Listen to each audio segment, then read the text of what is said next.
Lorsqu'on commence en général un jeu vidéo, on le fait par passion. On le fait pas dans le but de « Ah tiens, j'ai vu ce jeu, vas-y je vais l'acheter, je vais devenir le meilleur du monde et je vais devenir pro et payer ».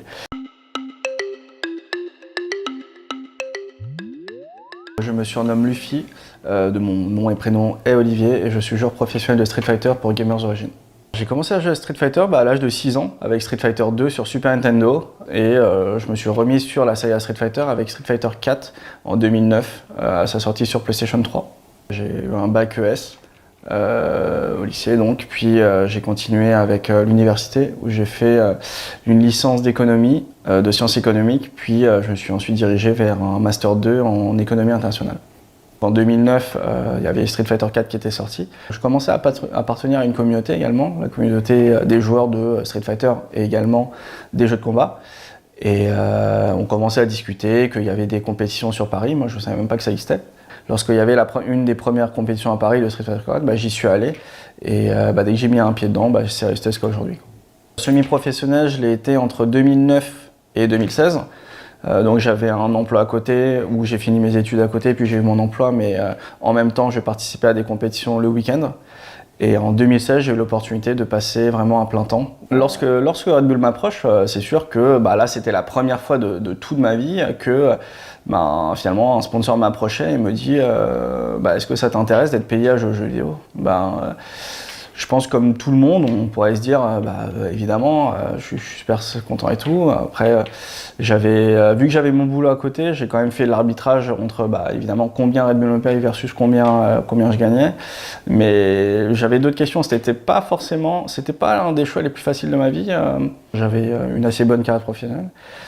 Et là, en fait, je me pose la question, mais est-ce que finalement, je fais un stop dans ma carrière professionnelle, donc je passe full pro ?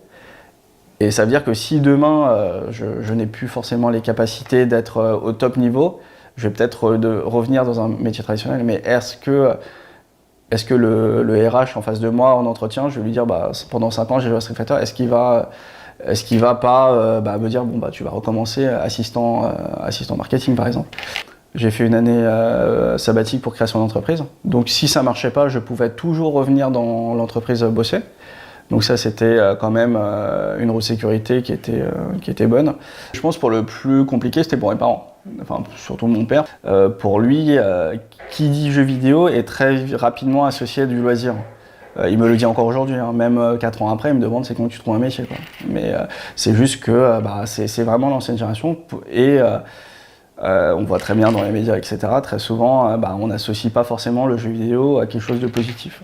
Je pense que la difficulté la plus grande que j'ai eue, en tout cas, c'était le passage de Street Fighter 4 à Street Fighter 5. J'étais semi-pro donc sur Street Fighter 4, et en fait, Red Bull, ils viennent me contacter en 2016. Et en 2016, en fait, c'est la sortie de Street Fighter 5. Donc en fait, eux, ils se basent, tu étais bon sur le 4, tu seras bon sur le 5. Mais sauf que moi, je sais pas, puisque c'est un tout nouveau jeu. C'est comme si on disait à un joueur de foot d'aller jouer au basket, c'est vraiment similaire. On change de jeu, c'est pas le même.